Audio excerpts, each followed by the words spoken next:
சித்தாந்த ரீதியாக முரண்பாடு இருந்தாலும் பணம் கொடுக்காமல் நேர்மையாக தேர்தலை சந்தித்த நாம் தமிழர் கட்சியை பாராட்டுகிறேன் என பாஜக மாநில தலைவர் அண்ணாமலை வாழ்த்தியுள்ளார். அதைத்தான் இந்த தேர்தல் 2024 தேர்தல் சொல்லுது. நாங்க பார்க்கணும்.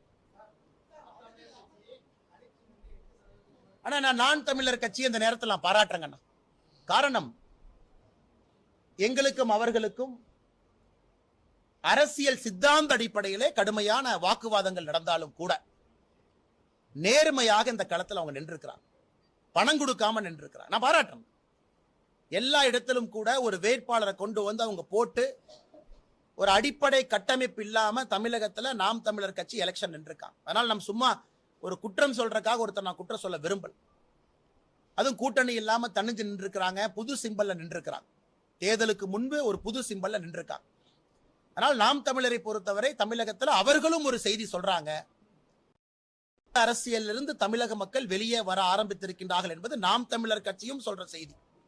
ஏன்னா குறை சொல்வதற்காக இந்த நேரத்தில் குறை சொன்னா என்னுடைய கடமையை நான் தப்பா செய்யறேன்னு அர்த்தம். அதனால் நாம் தமிழர் கட்சி களத்துல எவ்வளவு கஷ்டப்பட்டாங்க அப்படிங்கறத நானும் பார்த்தேன்.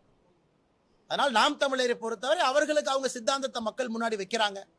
நான் ஏற்கனவே சொன்ன, தயவு செஞ்சு சீமான் அண்ணன் கம்பேர் பண்ணி இந்த போட்டி கொண்டு வராது. இல்ல பாரதிய ஜனதா கட்சியை விட அதிக ஓட்டு வாங்கிடுவாங்க. அதெல்லாம் தேவையில்லாத வேலைங்க. அதுக்குள்ள நாம் போக வேண்டாம். அவருடைய பாதையில் அவர் பயணிக்கட்டும். எங்க பாதையில் நாங்க பயணிக்கிறோம். இந்த முறை நான் இல்ல நாங்க ஓட்டு அதிகமா வாங்கிட்டோம், நாம் தமிழர் கட்சி அண்ணன் கட்சியை கலைப்பார நான் கேட்க விரும்பல. அவர் பாதை தனி பாதை, அவர் போட்டோம். ஆனால் நாம் தமிழர் கட்சி நேர்மையாக இந்த அரசியல் நின்றுருக்காங்க. தமிழக அரசியல்ல நேர்மையா வாக்கு வாங்கியிருக்காங்க. அதை இந்த நேரத்தில் நான் பாராட்டித்தான் ஆக வேண்டும். செய்திகளை உள்ளது உள்ளபடி தெரிந்து கொள்ள ரெஃப்ளெக்ட் நியூஸை சப்ஸ்கிரைப் பண்ணுங்க.